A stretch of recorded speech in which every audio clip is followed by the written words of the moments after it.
Magandang hapon po sa ating lahat. Totoo po, kinakabahan po ako kasi ngayon lang po ulit ako magsasalita sa maraming tao.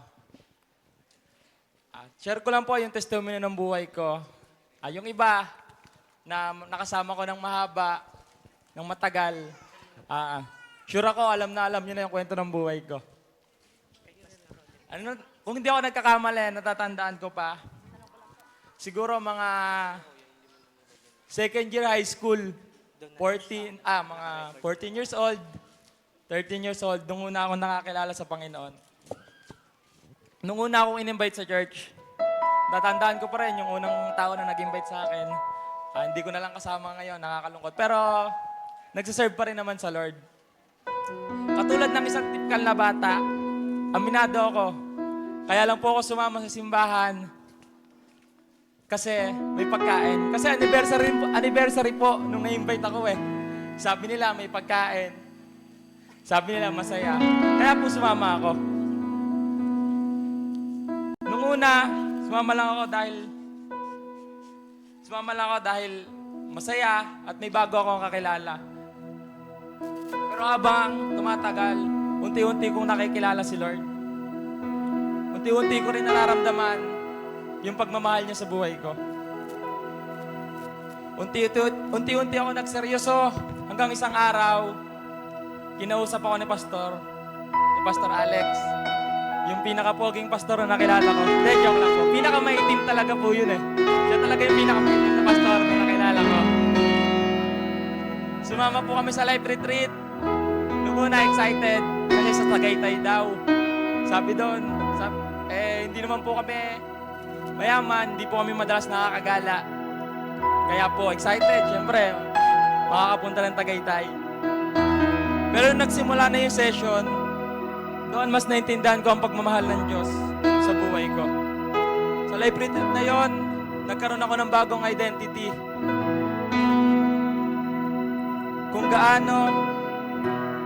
Nalaman ko kung gaano pinahalagaan ng Diyos yung buhay ko. Natuto ako magpatawad, nakalaya ako sa lahat ng kasinungalingan ng mundo. At nung araw na yon, nagdesisyon ako na ibigay sa Diyos at isuko yung buhay ko upang sumunod at maglingkod sa Kanya. After po ng life retreat namin, nagkaroon ng ministry fair dun sa unang church po na pinanggalingan ko. Nag-apply po ako doon bilang bahista. Totoo po, ayoko ng bass kasi gusto ko po talaga ng drums. Kaso walang nagbe-bass dun sa church na yon. Sabi ko, sige mag-bass na lang ako. Naisip ko rin na gusto ko maglingkod sa Lord.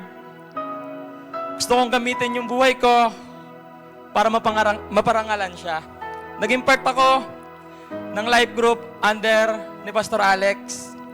At nawala siya. At wala siyang ibang bukang bibig kundi life group. Sa totoo lang po, minsan tinataguan ko na siya. Kasi araw-araw na lang po eh. Araw-araw siya remind na may life group kami, ganito. Mahilig po ako mag-basketball. Minsan po, yung time na laro ko na, ila-life group ko pa. So, ginagawa ko, tinataguan ko po siya. Hindi ko pero pagtagal, hindi ko na namamalayan. Nung pumasok po kami nagkaroon na rin po ako ng sariling life group. Dahil po sa pagtuturo sa akin ni Pastor at nalaman ko at na-realize ko rin po kung ano yung kayang gawin ng Diyos sa buhay ko, nagkaroon na rin po ako ng life group. Nagamit po kami. Ginamit po ako ng Diyos para maibahagi yung magandang balita niya sa campus po namin. Doon po sa may Naik National High School. Doon po kami nag-campus ministry. Kung saan may mga kapwa kabataan akong nakakilala sa Diyos, naging instrumento ako ng Lord para maibahagi ang salita niya. Kaso po, ang malungkot niyan, habang Habang sumusunod po ako sa Lord, lumalalim na, dumating yung isang sitwasyon sa buhay ko na susubok sa pananampalataya ko. Nagkaroon po ako ng sakit. Hindi po birong sakit. Hanggang ngayon po, pag naalala ko, naiiyak po ako. Nagkaroon po ako ng sakit sa kidney. Kidney failure po yung sakit ko. Nagpa-laboratory po kami noon. Kasama ko yung mama ko, nandyan po. Natatandaan ko po yung laboratory namin. Kung di po ako nagkakamali, 9 or 11 yung kailangan, yung lumabas doon sa laboratory namin. Pero 7 po doon, yung lahat ay mataas sa akin. At nakakalungkot po yun kasi yung cholesterol ko sobrang taas, pati po yung creatinine ko. Tumaas po yung creatinine ko, namanas po ako, lumaki po yung buong katawan ko, nanghina. Tsaka sobrang sakit po ng tiyan ko noon. Kala ko pa nga po, doon ako matatapos eh. Kala ko po, doon ako mamamatay. Naalala ko nung unang sinamahan ako ni Pastor Alex para magpa-second opinion po sa Divine Grace. Sabi sa akin nung doktor doon, kung medyo na-late po kami ng punta, i-take na daw po ako ng... Pwede daw po akong atakihin sa puso kasi yung mga ganong sakit daw po ay prone sa sakit sa atake po. Pinagpatuloy lang na po namin yung gamutan. Kaya lang, hindi ganon kadali. Wala po kaming malaking pera. Tapos ang daming bawal kainin. Yun po yung kahinaan ko, yung pagkain. Sa totoo po, lahat ng pagkain kinakain ko. Nang nagkasakit po ako, para pong hindi ako mamamatay sa sakit eh. Parang mamamatay po ako dun dahil yung mga pagkain na bawal. Yung mga kinakain ko po, ano lang, mga nilalaga lang, tas wala pong nilalagay na kahit ano. Bawal po yung mga asin, betchin, magic sarap. Sabi ko, parang di ako mamamatay sa sakit eh. Parang dito pa ako mamamatay sa pagkain.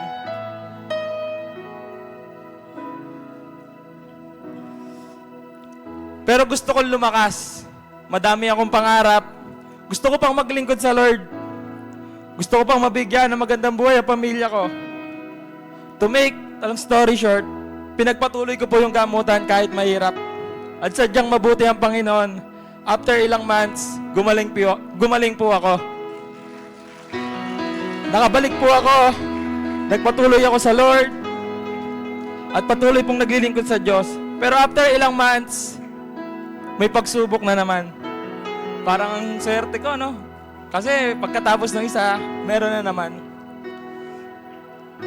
Nagpaalam sa amin si Pastor Alex. Walang malinaw na dahilan. Ang sabi niya lang, instruction sa kanya ni Lord. Ita-transfer niya daw kami sa ibang life group. Pero nahihirapan po kami makapag-adjust. Madami nangyari na nakakapanghina ng pananampalataya ko. Disappointed, issue sa maraming bagay. Hanggang sa hindi ko namamalayan, unti-unti na po akong napapalayo sa Lord. Sinubukan ko pong bumalik, pero mahirap talaga. Nag-try din po ako mag-church sa ibang church, pero wala pa din. Mahirap mawalan ng leader. Ligaw. Lalo po, pagka yung leader nyo, yung tunay na sumuporta sa inyo mula simula. Kaya ang nangyari, bumalik ako sa dati kong buhay. Tuluyan ako tumalikod sa Lord at sa pananampalataya. Pero mabuti ang Panginoon. After 2.5 years, kinatok ulit ni Pastor Alec yung puso ko. At doon niya binanggit na itatayo niya daw yung GLCM Naik. In-invite niya kami ng girlfriend ko, kasama ko po nandyan, na umaattend sa installation niya na GLCM Tansa. Tanda ko po, sinabi niya, attend kayo ha, hindi bilang pastor, hindi bilang kaibigan,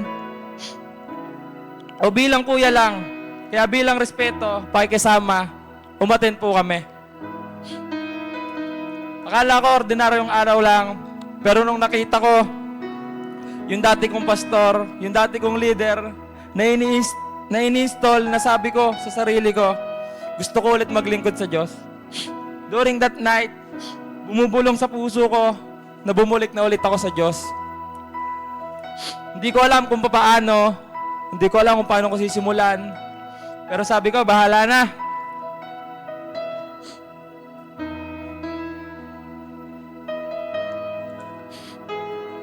Gagawin ko lahat para makabalik sa Diyos. Nakita ko kung paano ulit maglingkod si Pastor Alex, bigay todo.